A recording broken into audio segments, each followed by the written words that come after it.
Buenos días, Buenos días. Buen día a todos. Buen día a todos.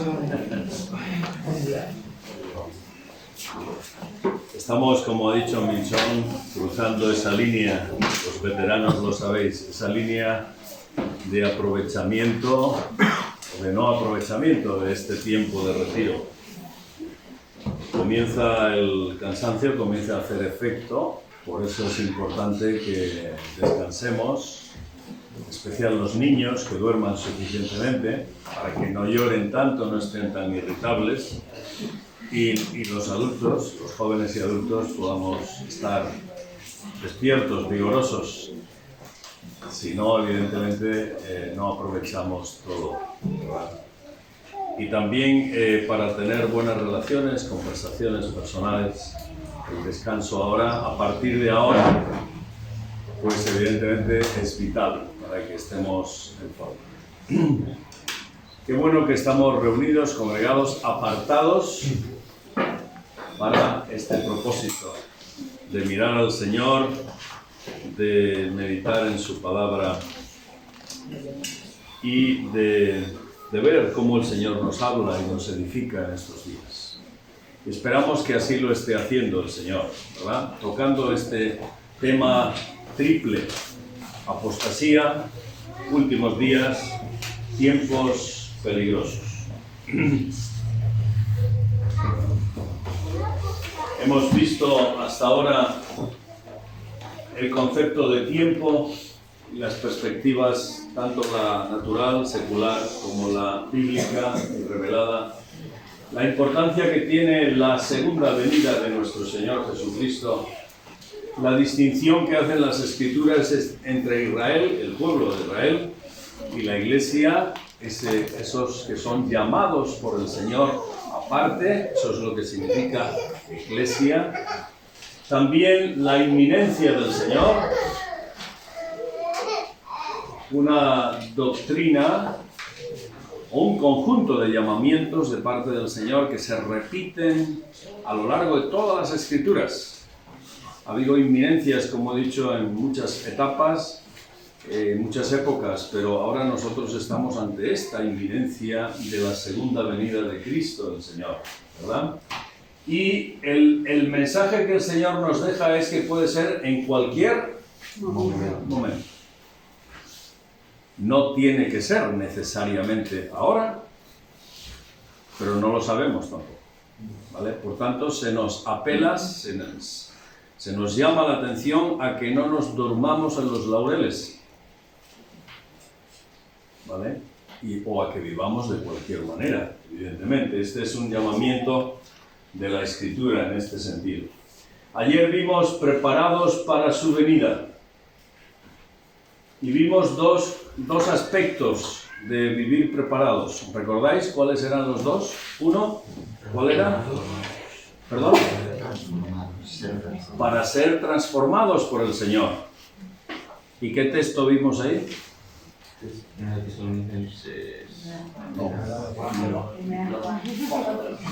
Primera de Juan, ¿no? Porque el que tiene esta esperanza se purifica a sí mismo, así como Él es puro. Y es una referencia al hecho de que el Señor nos va transformando, purificando, es el lenguaje que usa el apóstol Juan, y que significa que el Espíritu nos va transformando. ¿Hacia qué? Hacia la imagen del Señor Jesús. No olvidéis nunca, el macro propósito de Cristo es hacer de ti, si eres hijo de Dios, si eres hija de Dios, hacer de ti una persona semejante al Señor Jesús. Ese es el macro propósito. Luego los 1000 detalles de la vida son, digamos, minucias, importantes, pero son minucias, y el Señor los va añadiendo.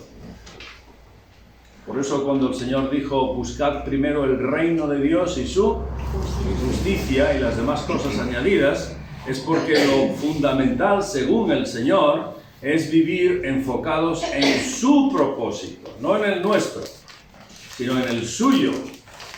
Y luego Él añade nuestros propósitos en nuestro caminar. Y el Señor va, y esta esperanza en la venida del Señor nos va transformando. Importante.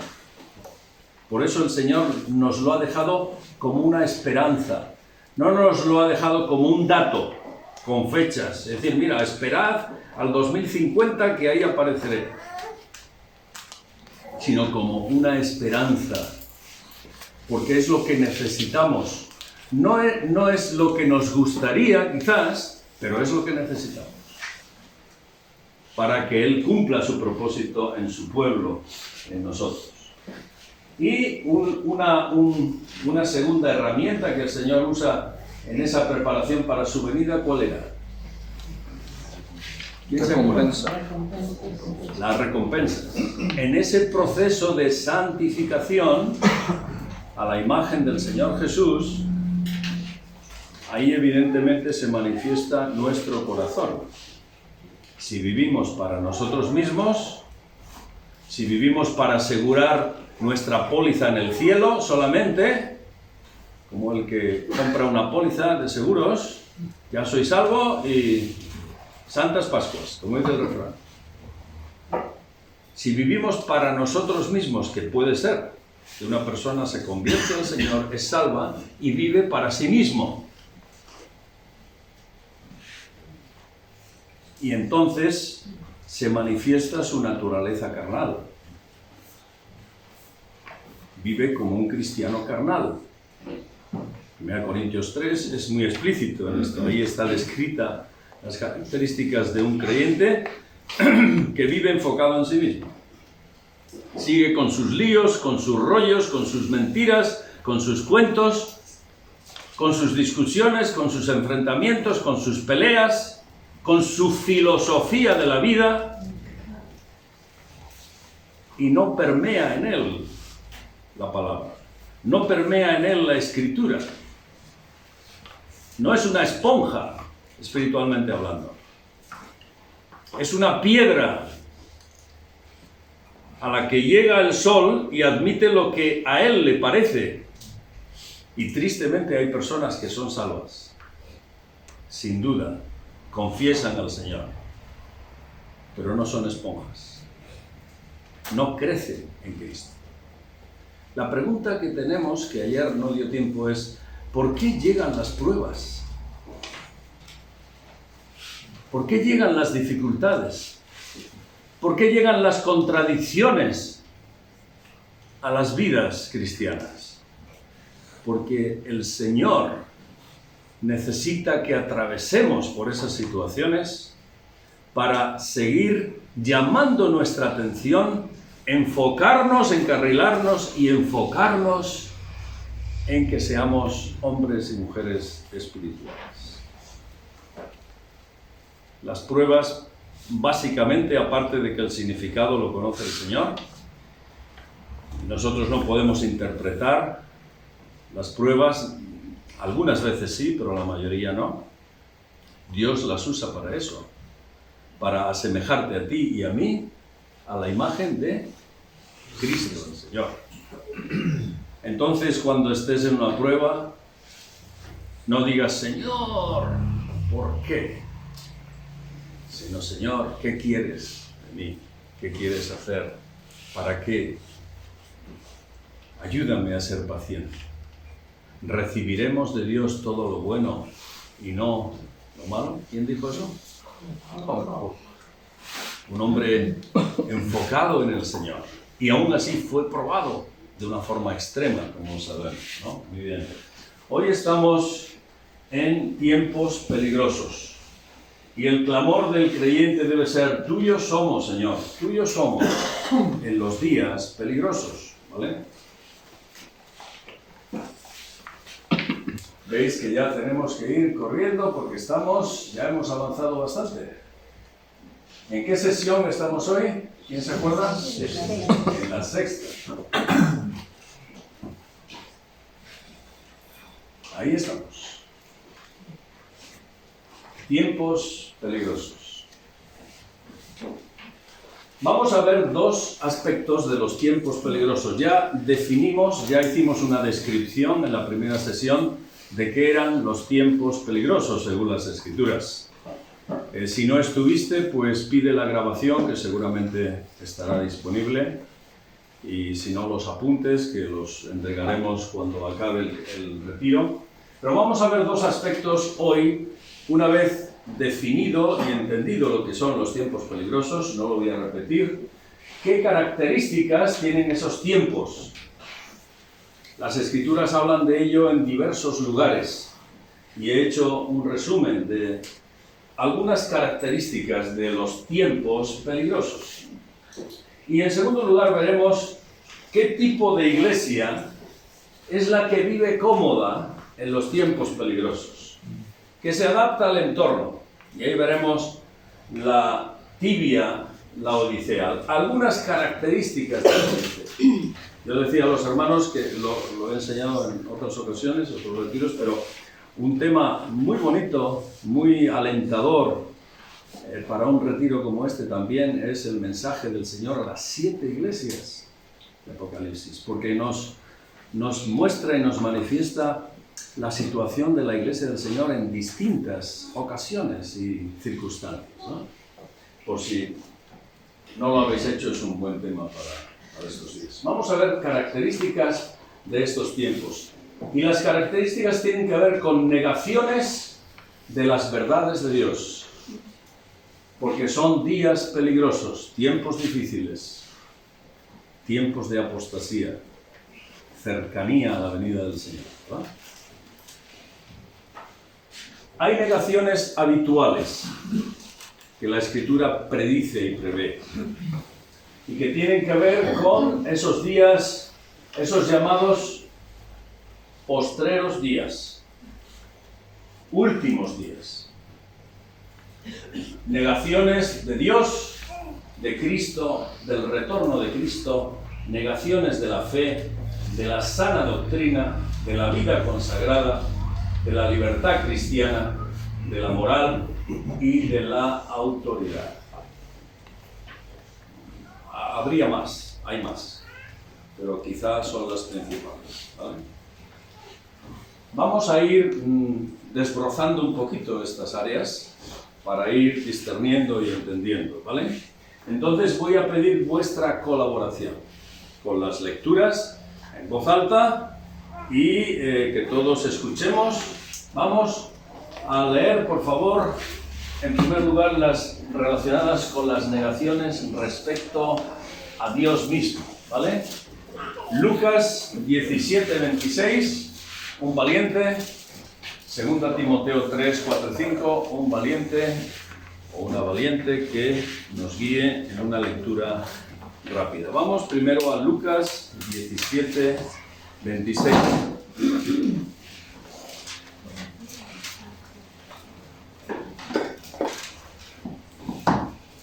Como fue en los días de Noé, así también será en los días del Hijo del Hombre.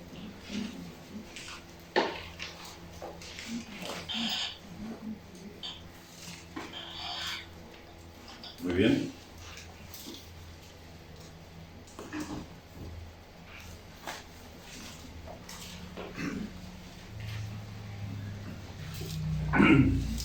Perdón, que se me ha caído esto y estoy intentando rehacerlo.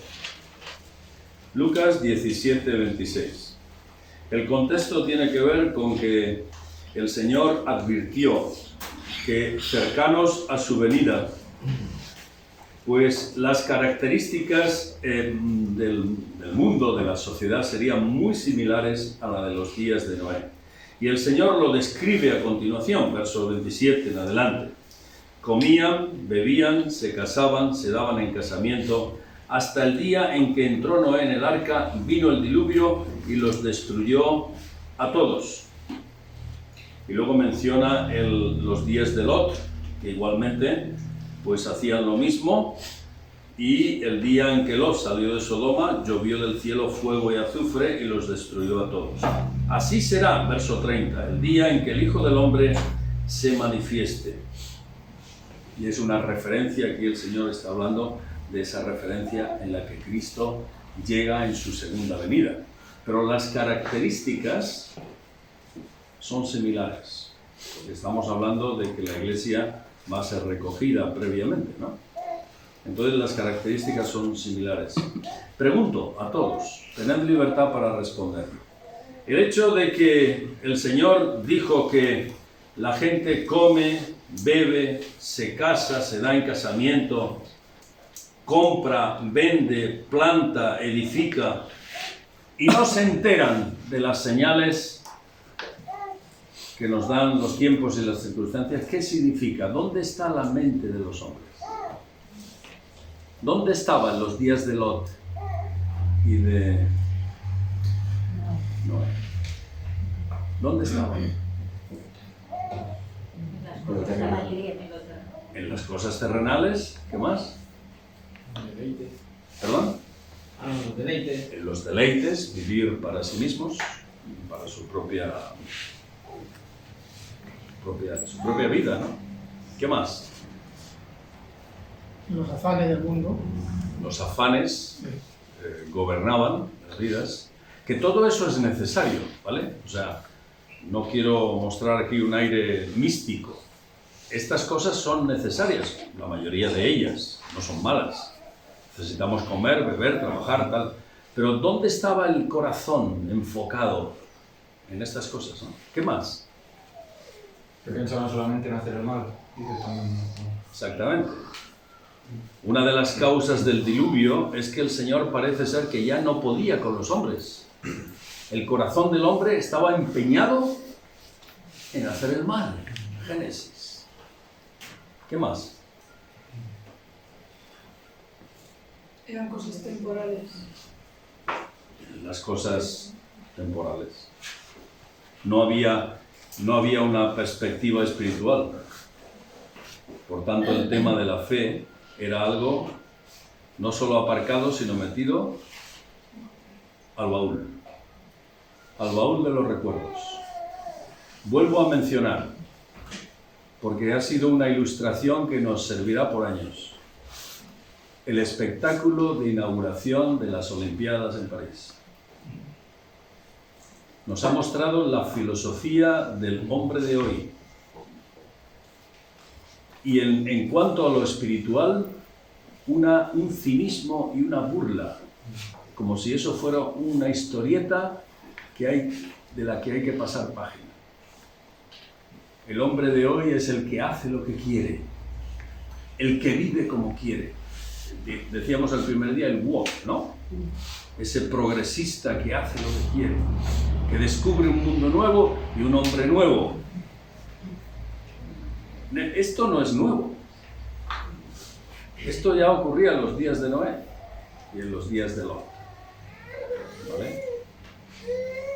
Segunda Timoteo 3, 4 y 5, ¿quién lo puede leer, por favor? Traidores, impetuosos, infatuados, amadores de los deleites más que de Dios, que tendrán apariencia de piedad, pero negarán la eficacia de ella. A estos evitad. No hay que volver a comentarlo porque ya lo vimos en su momento. Pero la idea, yo dije el otro día, verso 5, es muy importante. Dice que tendrán apariencia de piedad. Incluso los filósofos, escritores de nuestros días, no creyentes, ojo al dato, no creyentes, esto tiene tela marinera, dicen que cuanto más ateo y más cínico es el hombre, más religioso se hace. ¿Y cómo se hace? ¿Cómo se come eso? Incluso hay algunos ateos que están diciendo hoy en día que, bueno, creen en Dios. Ahora, es un Dios hecho a su imagen, pero la idea es que el alma del hombre busca algún tipo de piedad. ¿Os dais cuenta? O se la inventa. Por eso dice aquí el texto que has leído, que tendrán apariencia de piedad, pero sus vidas niegan la eficacia de esa piedad, porque eso no es una piedad adecuada, no hay fruto, no hay resultado. A estos, evítalos, dice Pablo a Timoteo. Entonces, una característica de estos postreros días, tiempos peligrosos, queridos, es que se niega la existencia y la importancia que tiene Dios en nuestras vidas. Cuando hablamos al hombre de hoy, en general, hemos de tener en cuenta que para el hombre de hoy, Dios no cuenta. Salvo raras excepciones. Personas piadosas, personas que mantienen un temor de Dios, pero en general, la mayoría, Dios no cuenta. Esto es así. Entonces, evidentemente, el llamamiento de Dios tiene que ser muy potente. Una negación de Cristo. Primera de Juan 2:18, ¿alguien se prepara? 4:3 y segunda de Pedro 2:6, por favor. Primera de Juan 2:18, en primer lugar.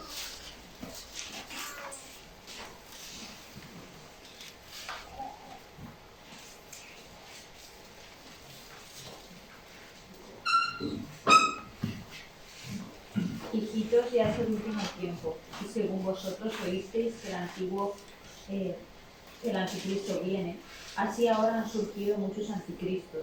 Por esto conocemos que es el último tiempo. El apóstol Pablo, ya a final del siglo I, estaba anticipando lo que estaba ocurriendo y que ha sido una constante en la historia. Él ya avisaba que no solo el anticristo estaba profetizado para venir, sino que había muchos anticristos, y esa era una señal del último tiempo, decía él, ¿no? Anticristos son aquellos que se oponen al mensaje del Evangelio, y a lo largo de la carta expone algunos casos, por ejemplo, 4:3.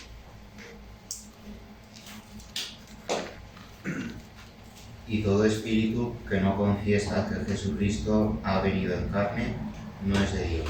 Y este es el espíritu del anticristo, el cual vosotros habéis oído que viene y que ahora ya está en el mundo. Ajá.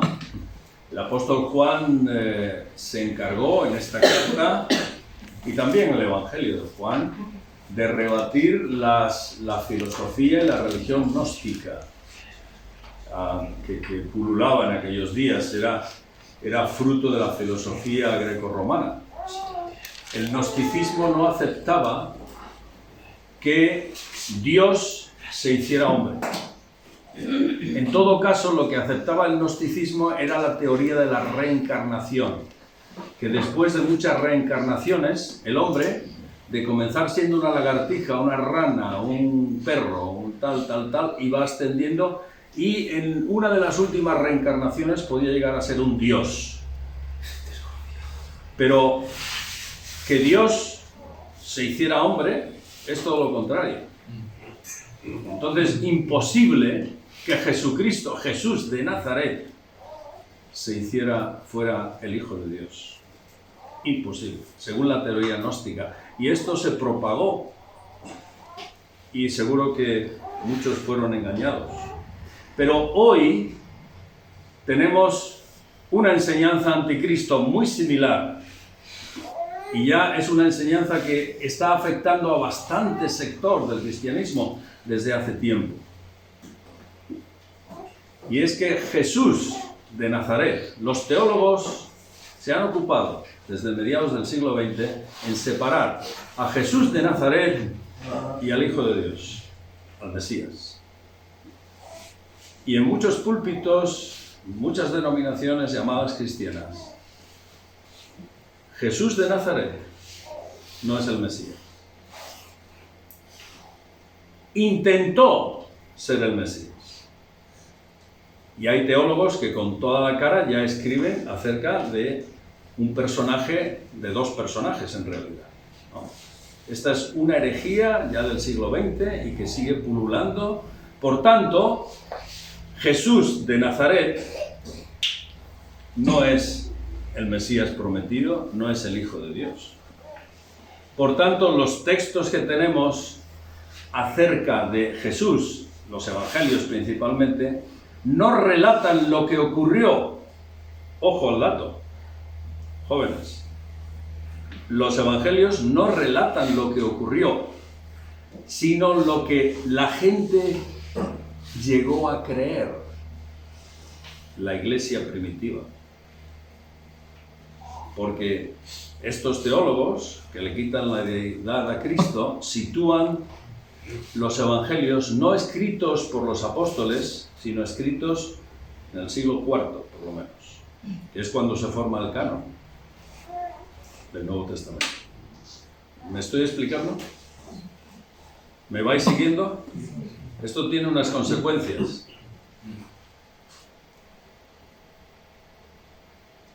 Jesús de Nazaret, el que nació en Nazaret, el que era de Nazaret, que nació, que dicen ellos que eso de Belén es una historieta de Mateo añadida, porque ni hubo magos, ni hubo estrella, es decir, le quitan el carácter histórico a los evangelios.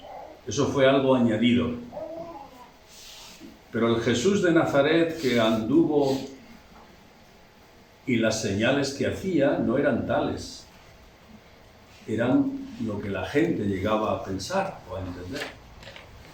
Y la multiplicación de los panes y los peces, por favor. Ahí cada uno llevaba su bocadillo y lo compartieron. No hubo multiplicación. Esto parece de risa, pero es muy peligroso. Porque eso no lo dice un cualquiera, lo dicen teólogos llamados protestantes. Si Lutero pudiera levantar la cabeza, les daban con una porra a cada uno y los... Es decir, esto está instalado ya en el llamado cristianismo, ¿vale? Por eso son días peligrosos, porque no solo los incrédulos reniegan de Cristo, sino aquellos que son llamados, ¿qué? Cristianos. Y esta es una desgracia. Esta es la apostasía del cristianismo, que es más triste que la apostasía del mundo, porque el mundo ya está en apostasía.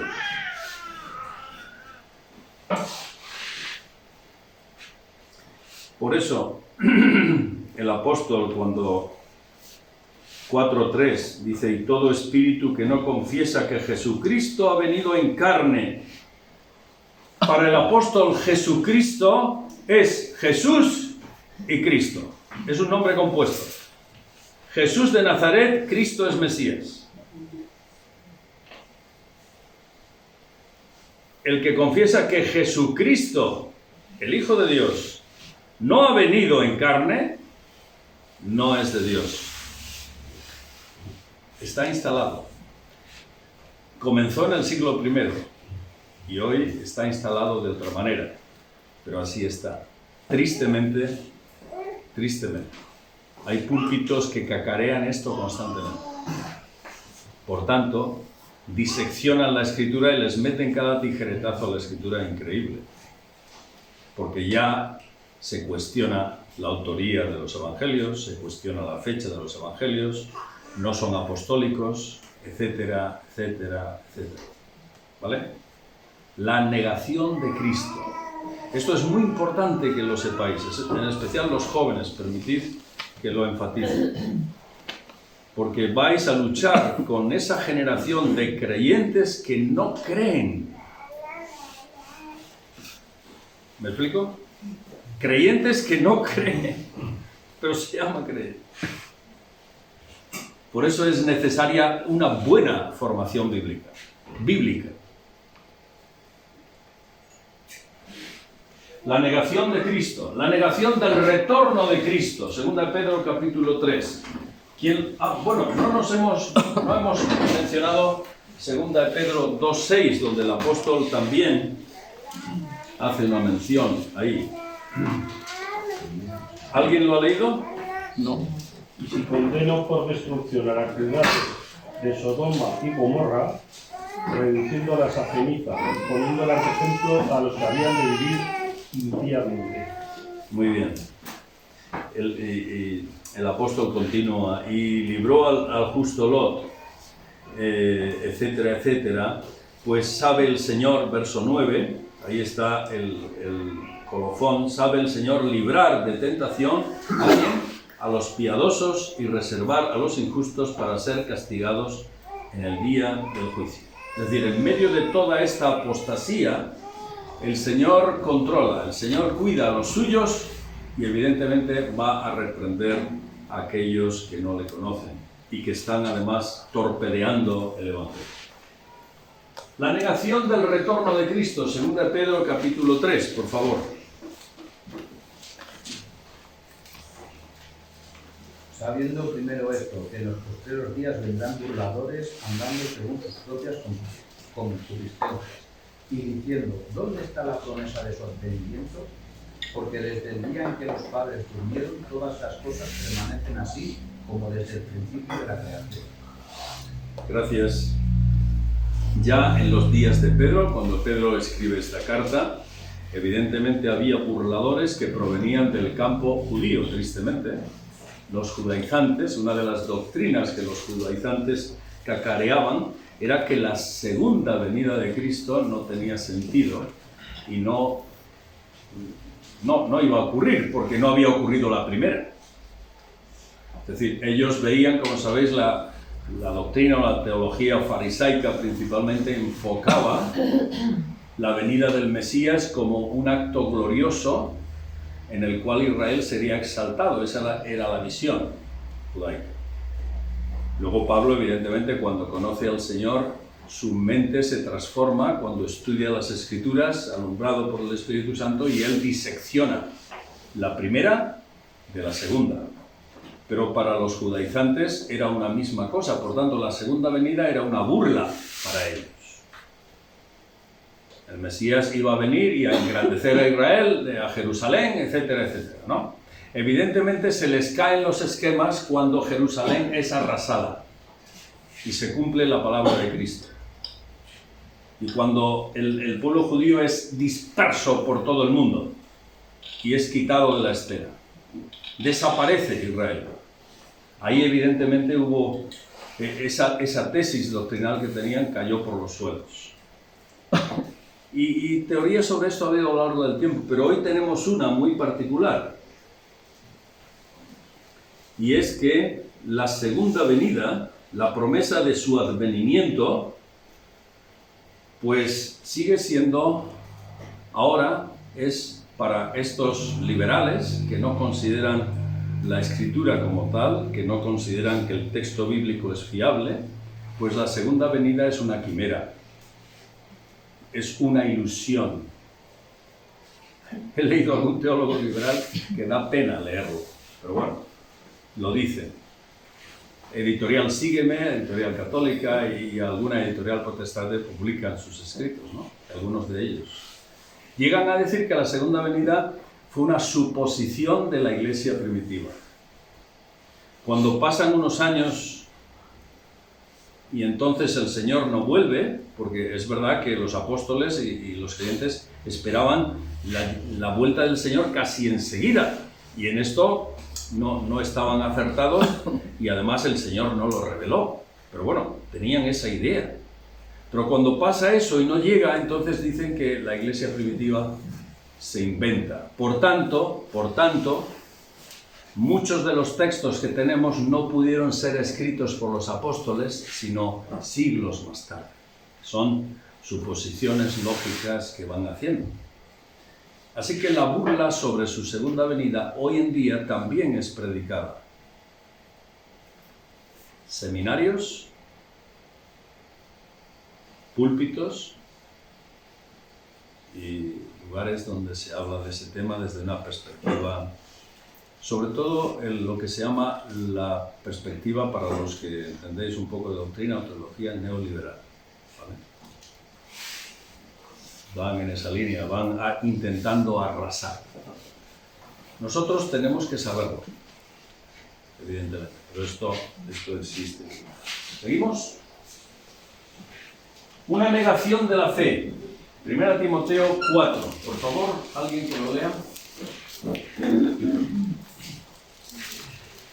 Pero el Espíritu dice claramente que en los postreros tiempos algunos apostatarán de la fe, escuchando a espíritus engañadores y a doctrinas de demonios, por la hipocresía de mentirosos que teniendo cauterizada la conciencia,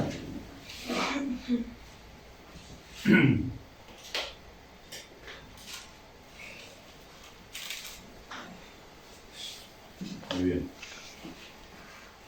Judas 3, por favor. ¿Quién lo puede estar leyendo?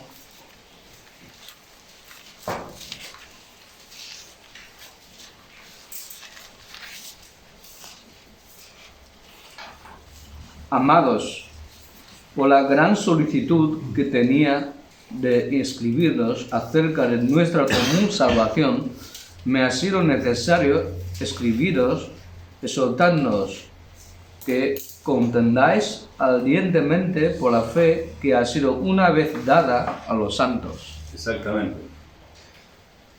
Ya en los años 70, más o menos, la década de los 70 es cuando Judas escribe esta carta concisa, concreta, y ya está animando a los hermanos a que evidentemente estén contendiendo ardientemente por la fe. Y dice algo muy bonito en lo que hay que fijarse aquí en el verso 3. Dice, por la fe que ha sido una vez dada, ¿a quién? La fe que ha sido dada una vez. Es decir, y la fe se refiere al cuerpo de fe, al cuerpo doctrinal del Evangelio, que ha sido dado una vez por los apóstoles. Ese no se puede ampliar, revisar, cambiar, porque ya se estaba intentando hacer en aquellos días.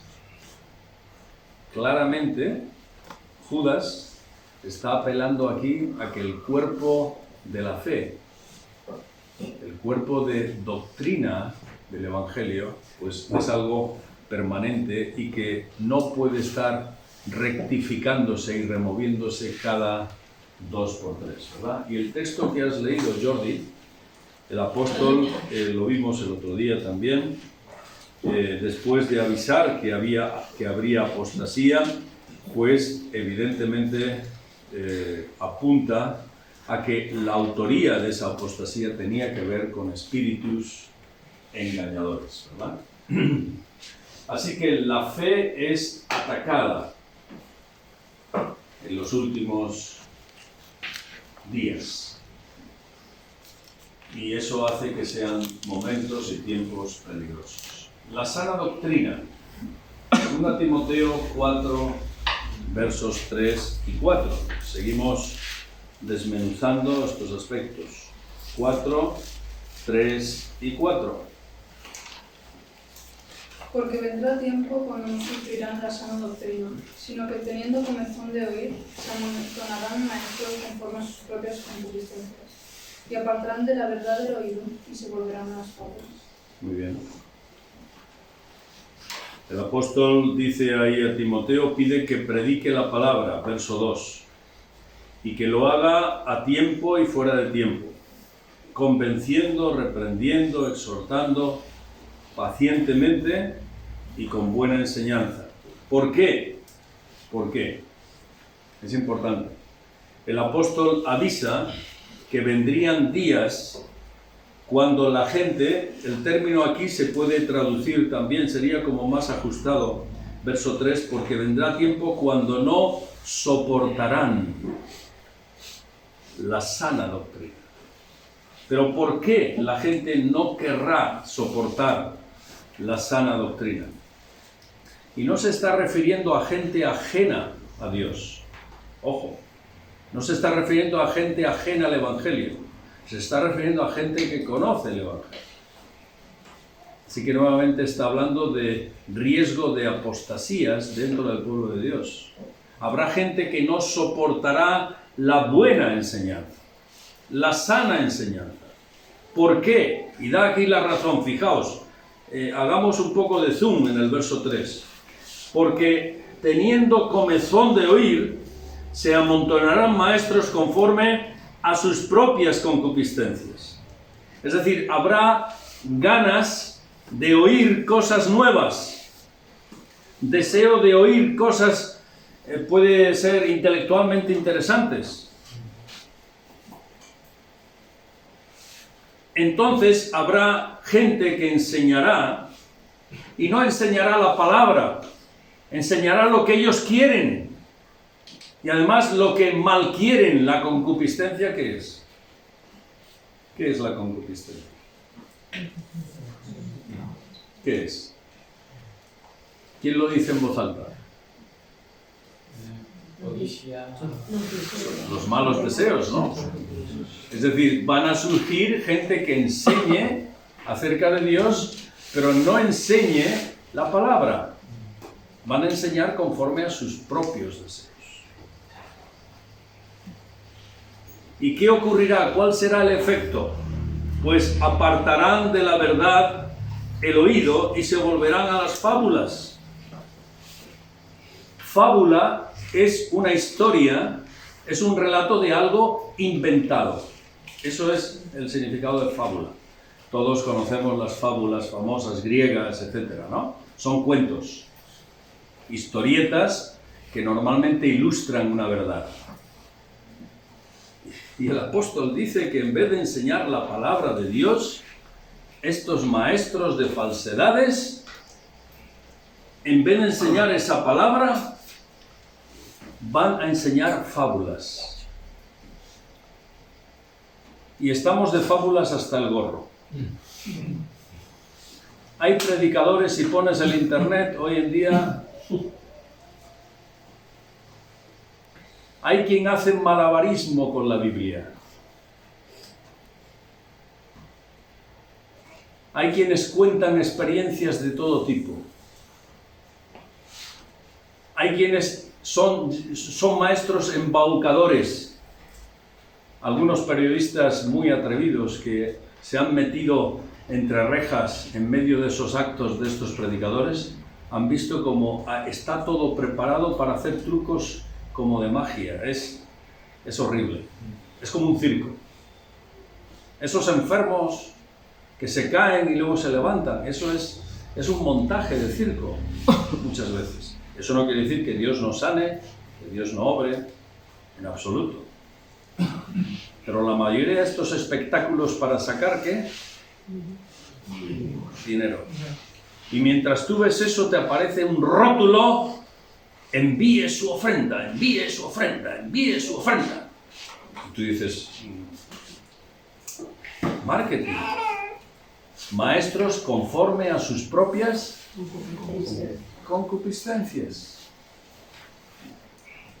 Y más tarde o más temprano, muchos de ellos se descubre que son inmorales, son adúlteros, son mujeriegos, son codiciosos, se hacen ricos, negocian con el Evangelio, mercadean con el Evangelio.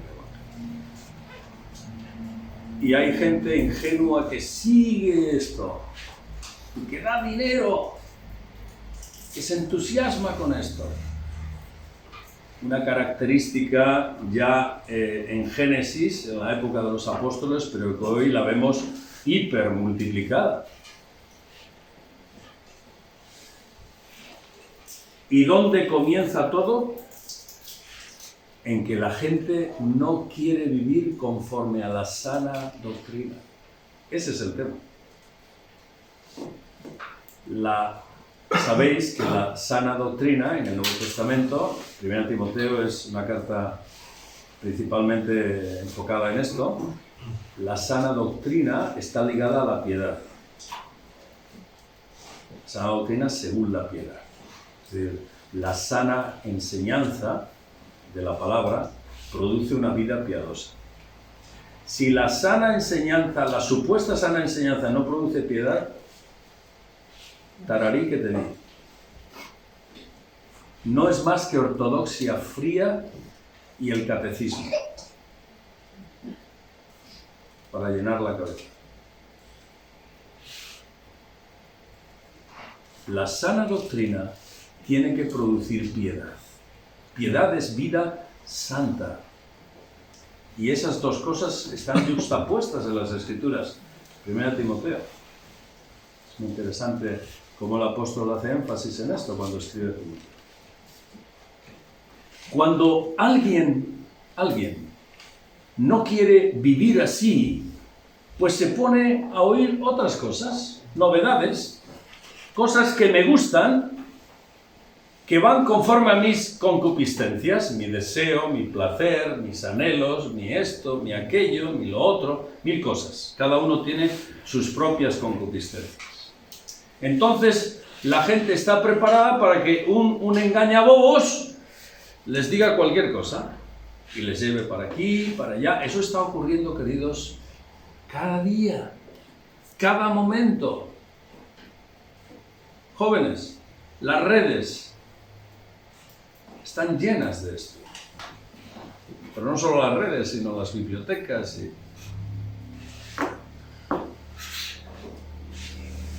¿Qué es lo que se asola?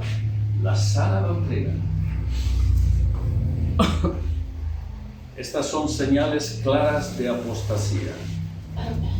El inicuo no vendrá sin que antes venga ¿la qué? ¿La qué? ¿La qué? Es decir, el anticristo vendrá, pero primero ha de venir. ¿Estamos en apostasía o no? Parece que sí. La vida consagrada, 2 Timoteo 3. ¿Quién puede, por favor? También debes saber esto, que en los postreros días vendrán tiempos peligrosos, porque habrá hombres amadores de sí mismos, ávaros, vanagloriosos, soberbios, blasfemos, desobedientes a los padres, ingratos, impíos, sin afecto natural, implacables, calumniadores, intemperantes, crueles, aborrecedores de lo bueno, traidores, impetuosos, infatuados, amadores de los deleites más que de Dios, que tendrán apariencia de piedad pero negarán la eficacia de ella. A estos evita, porque de estos son los que se meten en las casas y llevan cautivas a las mujercillas cargadas de pecados, arrastradas por diversas concupiscencias. Estas siempre están aprendiendo y nunca pueden llegar al conocimiento de la verdad. Muy bien. No lo voy a repetir, lo comentamos el otro día este texto, lo volvemos a leer esta mañana, pero evidentemente si la fe, la sana doctrina según la piedad son alteradas y son negadas, la vida consagrada pues aún más, ¿no? Es una consecuencia, ¿vale? Es un eslabón a continuación. La libertad cristiana, 1 Timoteo 4, por favor.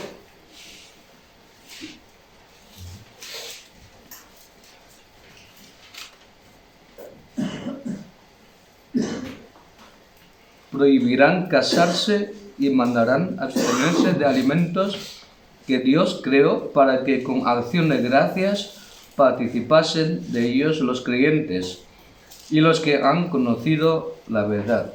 Porque todo lo que Dios creó es bueno y nada es de desecharse si se toma con acción de gracias. Muy bien. Es decir, son mandamientos que surgen para coartar la libertad cristiana. No hagas esto, no hagas aquello, no hagas lo de más allá, ¿no? Y el apóstol en otros pasajes llega a decir que hay principios que son voluntarios, principios ascéticos, podríamos decirlo. Si tú te propones en tu corazón hacer algo, ayuno, algún tipo de sacrificio, pues bien. Tú te lo propones delante de Dios y tú y el Señor, pero no lo impongas. No estés enseñándolo como un mandato. Y en esto hemos de tener cuidado los creyentes. Hemos de discernir entre los principios bíblicos y los mandatos ascéticos, místicos o que nos inventamos, con los cuales coartamos nuestra vida y la de los demás. Y eso es parte también del engaño, de los días peligrosos. Porque hay una libertad cristiana. Hay unos principios de la palabra, pero luego hay una libertad para muchas cosas, muchas.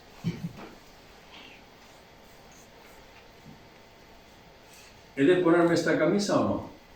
¿A quién no le gustan los peces? Es un regalo de un amigo, un regalo precioso de un amigo del Caribe, ¿no? Bueno, a mí me encanta. Si a alguien no le gusta, o le estropiezo, yo me la quito. Me pongo otra.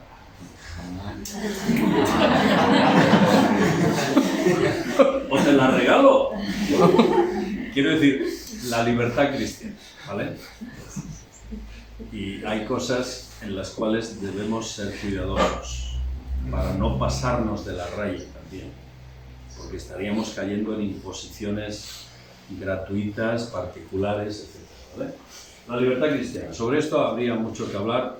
Sabéis, el Nuevo Testamento habla mucho de esto, porque están los hermanos débiles y los hermanos fuertes. Entonces, ahí se requiere un equilibrio, pero también una consideración mutua.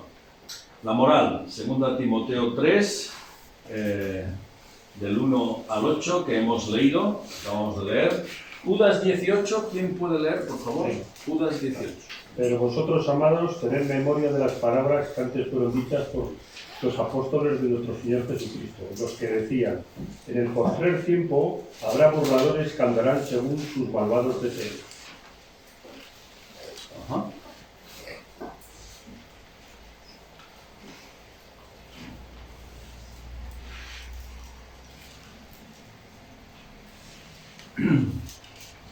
Y esto tiene que ver con que, evidentemente, gente que hemos visto en estas fases, evidentemente se burlan de las verdades cristianas y entonces su moralidad pues llega a ser cualquier cosa. Y esto, vaya, me gustaría hablar mucho de esto porque dice aquí Judas: en el postrer tiempo habrá burladores que andarán según sus malvados deseos. Estos, verso 19, causan divisiones, son sensuales, no tienen al Espíritu. Son sensuales, quiere decir que viven bajo sus criterios de concupiscencia, es lo mismo.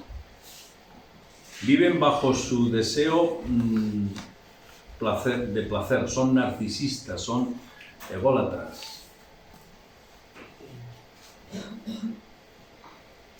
Y cuando tú desechas a Dios, a Cristo, la fe, la sana doctrina, la vida consagrada, la libertad cristiana, tu moralidad puede ser cualquier cosa. Y de estos que tristemente se llaman o llevan el apelativo de cristianos en nuestros días, pues el matrimonio da igual.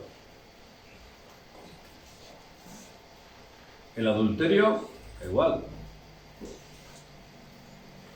La sexualidad fuera del matrimonio, da igual.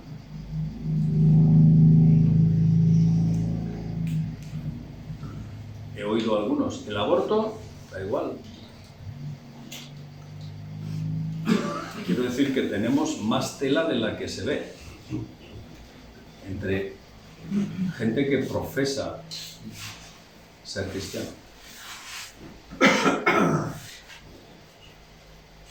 Y están en congregaciones. Y hace poco supe de una noticia que me sorprendió mucho. Y es que unas familias se quejaron, unas familias de unas congregaciones se quejaron no en su iglesia, sino a la denominación a la que pertenecen, de que los pastores no tienen que vigilar ni tener en cuenta cómo ellos viven.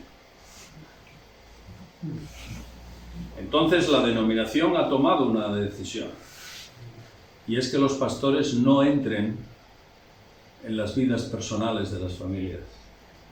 Aunque sepan, no entren. Que prediquen la palabra. Y ya está. Son gallos cantarines que entonces, pero no pueden exhortar, no pueden amonestar, porque si no la congregación asamblearia tiene la capacidad de echarles. Y están autorizados esas congregaciones por la misma denominación. ¿Para qué? ¿Por qué? Porque la moralidad no cuenta. Ahora, detrás de eso hay todo esto. Tristemente, conozco a gentes. Por tanto, es muy importante cómo vives tú,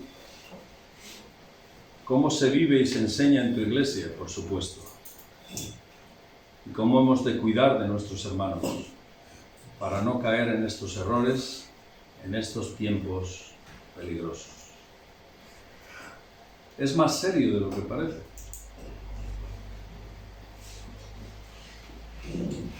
Y la autoridad. Una negación de la autoridad. 2 Timoteo, capítulo 3, por favor.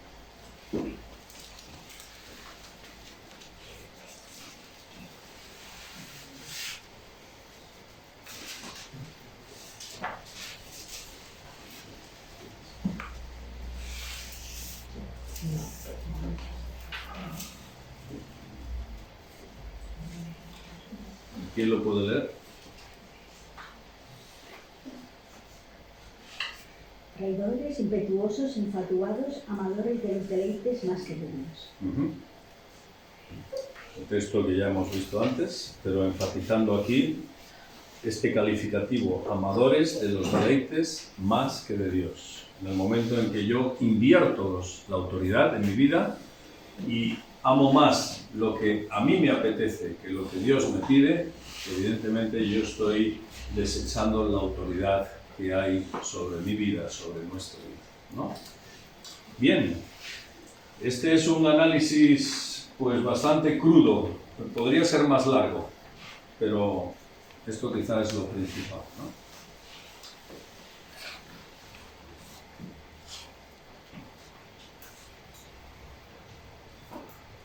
Y a continuación tenemos esa iglesia que se adapta al entorno, en los días peligrosos. Esa tibia laodicense. ¿Cómo estamos de tiempo, Michón? ¿Qué hacemos con el tiempo? ¿Lo ponemos plano o...? Redimiendo. Seguimos 10 minutos más. ¿Sí? Vale. Bueno, luego habláis con Michón, ¿vale? Bien. Pues la tibia laodicense. Apocalipsis 3. Del 14 al 22. Este pasaje quizá lo conocemos bastante, pero es un poco el cenit de la apostasía en el campo eclesial, ¿no?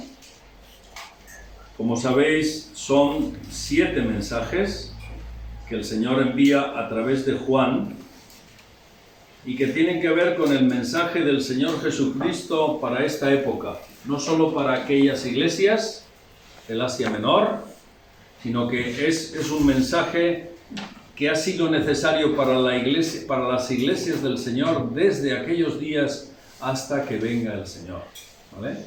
Las cosas que son, se le dice al apóstol Juan, son estas. Y aquí hay una radiografía de 7 tipos de congregaciones, en las cuales hay distintas características, virtudes, errores, dureza y necesidad de arrepentimiento, ¿verdad? Y cuando habla a esta iglesia, a Filadelfia, una ciudad, por cierto, rica, Filadelfia era una ciudad, la Odisea era una ciudad rica, el Señor se presenta como el absoluto. Cuando dice el amén, verso 14, escribe al ángel de la iglesia de la Odisea, he aquí el amén, es una referencia a que él tiene la autoridad, la última palabra. Él es el Señor de la iglesia. y es el que habla. Y luego hay más calificativos de Cristo que no nos da tiempo a ver. Pero comienza destacando que Él es el Amén, el que tiene la palabra final para la Iglesia, a pesar de cómo son ellos, ¿no? Y en cuanto a las obras, cuando le hace una diagnosis de las obras, pues en versos 15, el Señor mismo le dice que ni fu ni fa, ni chicha ni limonada, ¿no? Como dice el refrán. No es ni una cosa ni otra, es tibio.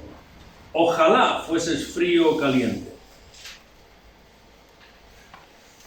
Y por tanto, como ocurre con el agua tibia produce vómito, ¿no?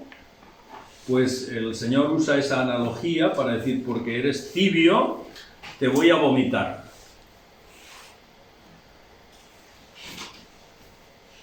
Eres desagradable para mí, esa es la idea. Eres desagradable. Y para que el Señor Jesús diga eso de su iglesia, es triste. Primero de todo es triste. Que el pastor de la iglesia diga eso. El que ama la iglesia, el que ha dado su vida por la iglesia. ¿Qué es lo que estarían haciendo estos para que el Señor los vomitara? ¿Puede llegar una iglesia a ser así? ¿Puede llegar? Algunos dirían, no eran creyentes. Pues bueno, seguro que había no creyentes entre ellos, pero los había. Había los que eran. Eran como esos a los que escribe Pablo en Corinto, ¿no? ¿Por qué? ¿Por qué eres desagradable?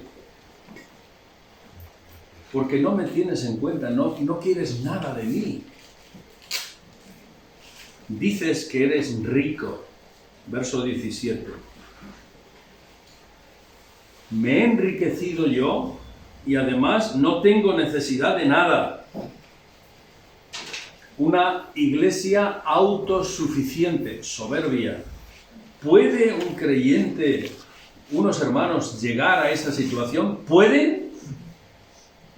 ¿Se puede? Sí.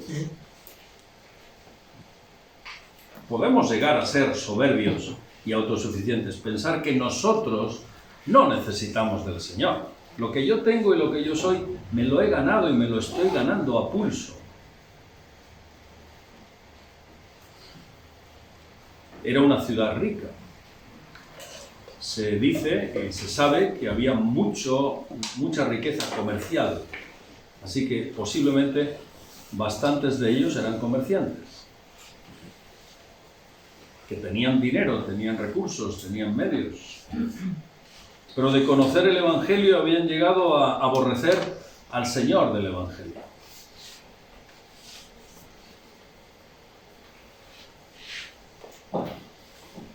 Pero, dice el Señor, y aquí está su diagnóstico, eso es lo que dices tú, dice el Señor. Pero lo que digo yo es otra cosa. Tú eres desventurado, miserable, pobre, ciego y desnudo. Vaya calificativo, vaya piropo que le suelta el Señor. Por eso le dice que eres muy desagradable para mí, iglesia de la Odisea. Eres muy desagradable. Yo te aconsejo que de mí compres 3 cosas, fijaos, 3. Es importante pon la lupa en este texto, en estas palabras del Señor. 3 cosas: oro, vestiduras y colirio.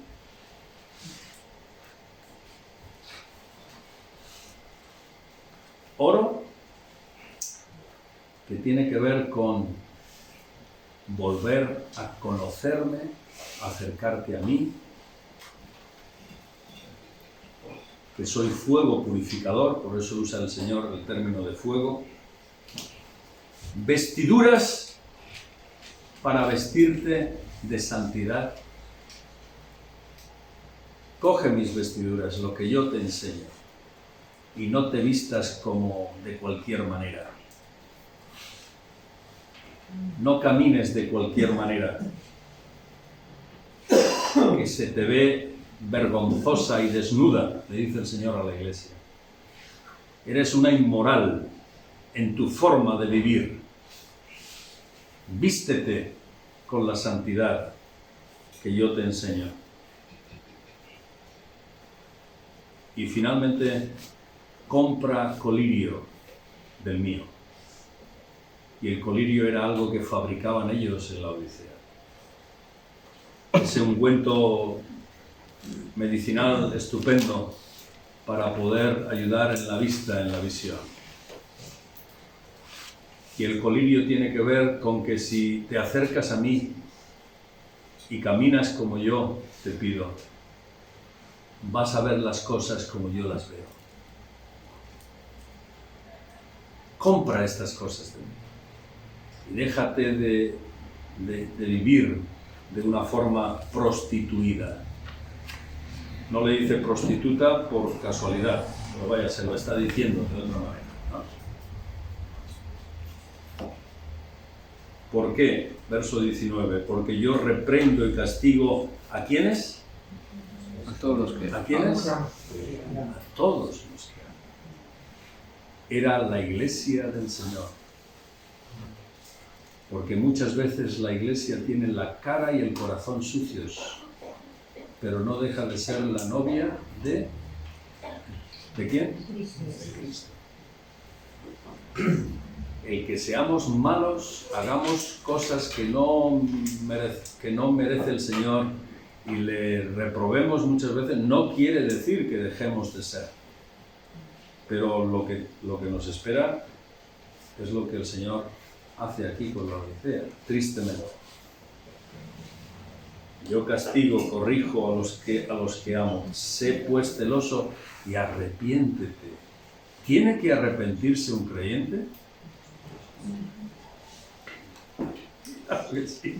No solo cuando nos hemos convertido, sino después de ciertos pecados o de ciertas conductas. Y versículo 20 es una escena, a mí me gustaría hacer una película de esto. Yo lo visualizo en imagen y es precioso. El Señor está fuera de la iglesia, no está dentro. No puede tener comunión con ellos. Dice, yo estoy, ¿dónde? A la puerta.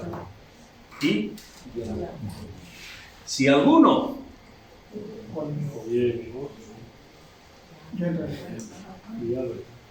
yo me sentaré con él y tendré comunión con él. Y eso quiere decir que el Señor no tenía comunión con ellos. ¿Estás aquí esta mañana quizás en una situación similar?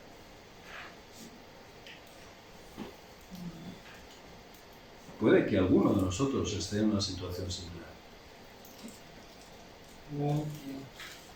Siendo del Señor, pero viviendo de esta forma descarada, espiritualmente hablando. Arrepiéntete. Busca al Señor. Busca su oro, su comunión. Busca su santidad, sus vestiduras. Busca su discernimiento, su colirio. Porque tu mundo, tus fantasías y tus concupiscencias no te llevan a ningún lado, más que a ser reprobado por el Señor. Y al que venciere, verso 21, le daré que se siente conmigo en mi trono. ¿Ves, José Antonio, cómo habrá recompensas? Y la vida eterna será un jajaja, pero ordenado. Aquellos que han vivido a la Bartola como hijos de Dios van a pasar por el tribunal de Cristo también. Y no tendrán recompensa, tendrán pérdidas. Veíamos ayer, ¿no? Y el Señor dice, al que venciere, ese tendrá recompensa. Y una recompensa será que se sentará conmigo. ¿Dónde? ¿Dónde? En mi trono. Recompensa. Bendito sea, Señor. Tiempos peligrosos. Somos claramente advertidos por el Señor para que no vivamos así, ni para que seamos una iglesia así. Es muy fácil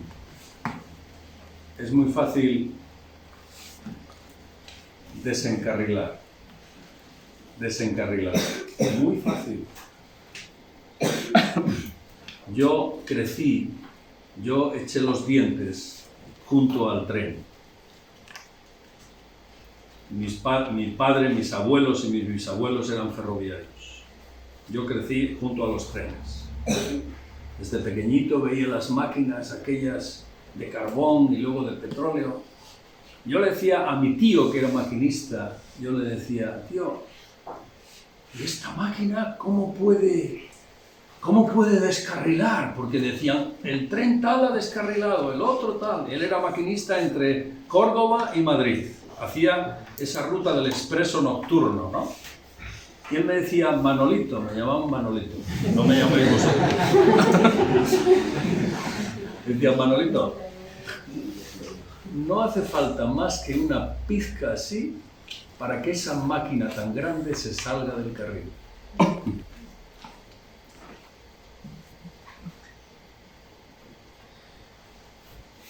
Paradoja.